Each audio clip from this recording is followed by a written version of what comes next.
Hello everyone. आज मैं आप लोग के सामने लाल जूते की कहानी लेकर उपस्थित हूँ। एक ऐसे लाल जूता जो बहुत ही घमंडी, अहंकारी और कामचोर किस्म का था। तो बच्चों, अब हम चलते हैं कहानी की ओर। एक था लाल जूता जो बोलता बहुत था, लेकिन जब चलता तो उसकी चरमराहट सुनकर लोग समझ जाते कि लाल जूता आ रहा है। लेकिन उसके दिमाग में शैतानी भी कूट कूट कर भरी हुई थी। उसे किसी के पाँवों के तलवे चाटना बिल्कुल पसंद नहीं था। यही कारण था कि उसने अपने मालिक के पाँव में बार बार दांत गड़ाना शुरू कर दिया, यानी कि उसने अपने मालिक को काटना शुरू कर दिया।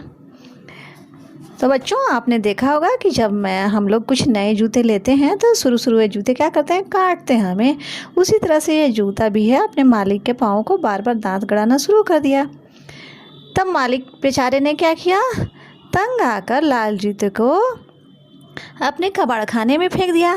कबाड़ खाना यानी कि जहाँ बेकार और टूटी फूटी चीज़ें रखी जाती थी। अब तो जो लाल जूता पैरों में पड़कर चरर मरर की आवाज़ से के साथ शान से चलता था, अब तो उसकी बोलती बंद हो गई। और उसने कभी सपने में भी नहीं सोचा था कि उसे किसी कबाड़ खाने में पड़े पड़े सड़ना होगा। एक दिन ऐसे ही वह गुमसुम और उदास था और अपने विचारों में खोया हुआ था। और उसी कबाड़ खाने में एक टूटी कुर्सी भी पड़ी हुई थी। तो उसे देखकर टूटी कुर्सी कही, लाल जूते, कई दिनों से सोच रही हूँ कि तुमसे बात करूँ, लेकिन आज बिना बोले रहा नहीं गया। तुम्हारा हाल देख कर के मेरा कलेजा फटता है, यानी कि मैं बहुत दुखी होती हूँ। मैं तो लंगड़ी हूँ।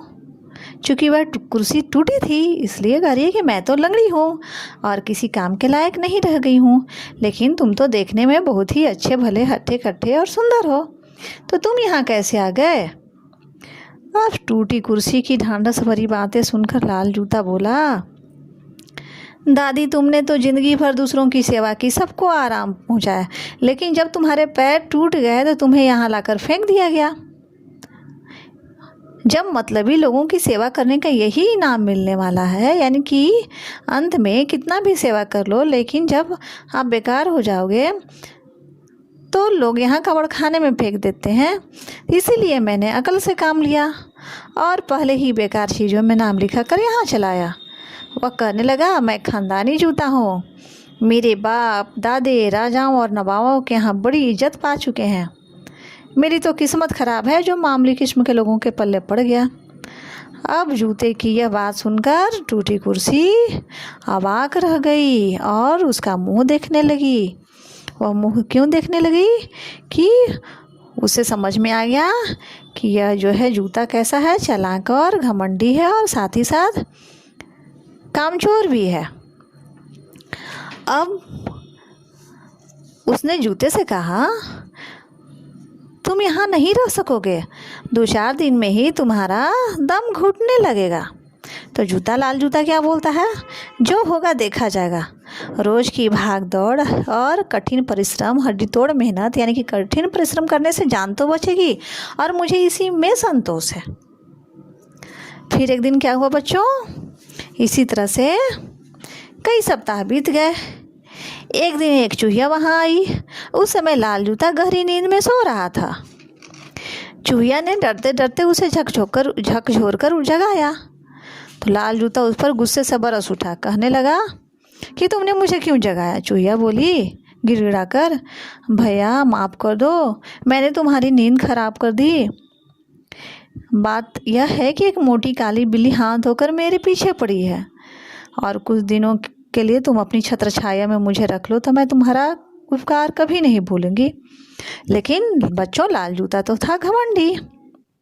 उसने बिगड़कर कहा, भाग जा यहाँ से, इन फालतू झंझटों को मोल लेने के लिए मैं ही रह गया हूँ क्या? अब चूहिया मुँह लटका कर लौट गई, लेकिन टूटी कुर्सी सारा तमाशा देख रही थी। उसे लाल जूते का बर्ताव बिल्कुल अच्छा नहीं लगा और वह समझ गई कि लाल जूता एकदम निकम्मा, कठोर और घमंडी है। गर्मी के अब दिन आ गए। गर्मी के दिन थे, जेठ का महीना। अभी शुरू ही हुआ था, जेठ का महीना यानी कि बैसाख और आषाढ़ के बीच का महीना।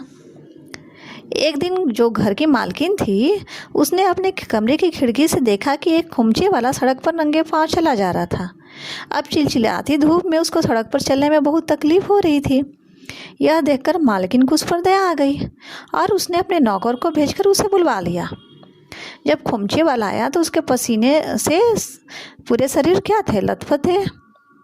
मालकिन ने उससे कहा कि तुम जो इतनी कड़ी धूप में नंगे पांव चलते हो तो तुम्हारे पांव जलते नहीं है क्या? सुनकर खुमचे वाले के चेहरे पर मुस्कुराहट आ गई। वह कहने लगा कि माँ जी, दिन भर की कमाई से जब पेट ही नहीं भरता तो जूता चप्पल कहाँ से खरीदूं? अब तो इस तपती हुई सड़क पर चलने की आदत हो गई है। मालकिन ने कहा कि मेरे पास एक जोड़ी जूता है, मैं सोचती हूँ कि तुम्हें दे दूँ, यह तुम्हारे काम आएगा। यह कहकर मालकिन अंदर गई और लाल जूते को उठा लाई। अब लाल जूता जो कि काम करने से बच रहा था, अब वह जब देखा कि जिस काम से पीछा छुड़ाना चाह रहा था और वही उसके गले पड़ने जा रही है तो उसका सिर चकराने लगा। अब जो खुमचे वाला था इतना सुंदर और कीमती और मजबूत जूता पाकर बहुत ही खुश हुआ। उसने पहन लिया और मालकिन को बार बार धन्यवाद देता हुआ चला गया। अब चूंकि वो खुमचे वाला था, घूम घूम कर वह अपने सामान जो है बेचा करता था। तो अब लाल जूता भी गली सड़कों के चक्कर लगाता रहा।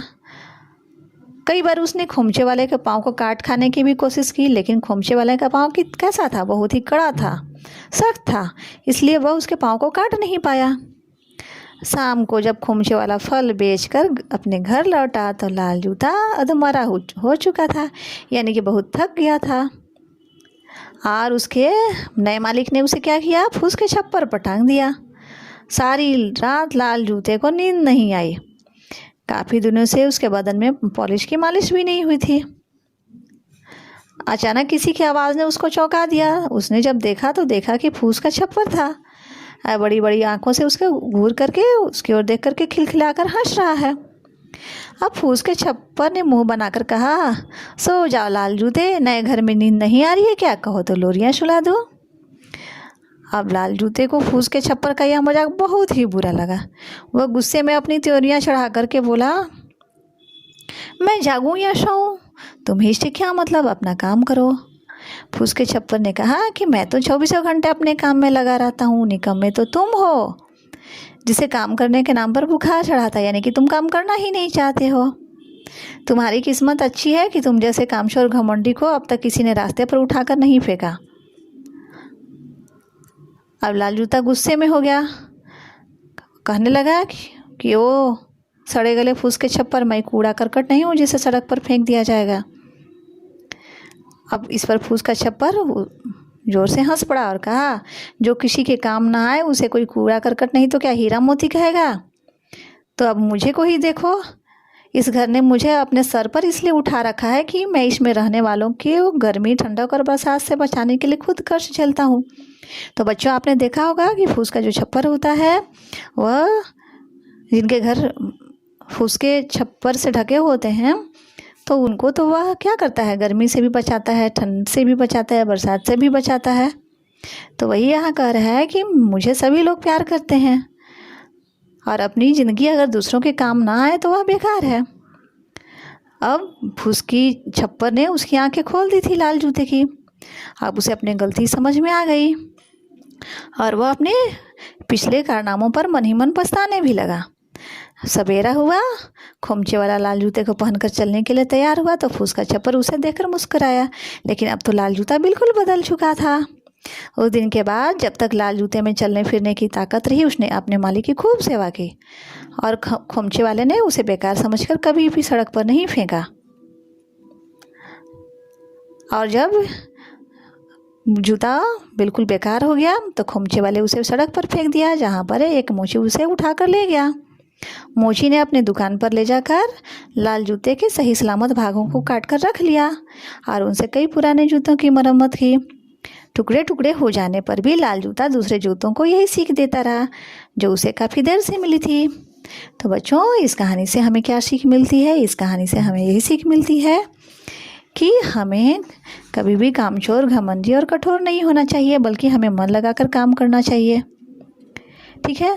आज भी इस समय में कुछ लोग ऐसे हैं जो काम को ख़राब करके या बिगाड़ करके काम का अच्छा परिणाम देने से बचना चाहते हैं, यानी कि काम करने से बचना चाहते हैं। और जो काम करते हैं या जो कठिन परिश्रम करते हैं उनको चालाक लोगों द्वारा क्या समझा जाता है? मूर्ख समझा जाता है। तो ऐसे लोग ज़िंदगी में कभी भी सम्मान नहीं पा सकते हैं। अतः इस पाठ के द्वारा हमें अहंकार और स्वार्थ से दूर रहना सिखाया गया है। सबसे प्रिय व्यवहार करने की सीख दी गई है। अपने कर्तव्यों का निर्वाह करना सिखाया गया है।